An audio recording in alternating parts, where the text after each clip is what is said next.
మరి cholesterol plaque అవ్వదు. సింపుల్గా అర్థం చేసుకోండి. కొలెస్ట్రాల్ అంటే కొవ్వు లాంటి, అంటే వెన్నపూసకి ఆయిల్కి లాంటి ఉండే ఒక పదార్థం.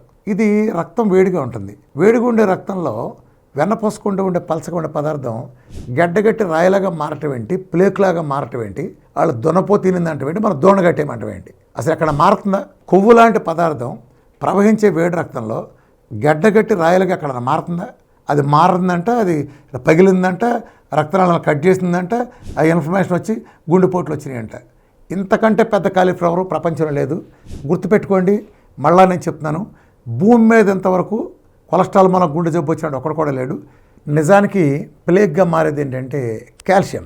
దానికి నిదర్శనమే మన కార్డియాలజిస్టులు వాడే భాష కూడా ఆర్టీరియల్ క్యాల్సిఫికేషన్ అని వాడతారు. అలానే దీనికి చేసే టెస్ట్ కూడా calcium score, CSC score, calcium score చేసే వాళ్ళ ప్రామాణికంగా నిర్ధారిస్తున్నారు. అంటే అది కాల్షియం ప్లేక్ కన్ఫర్మ్ కదా.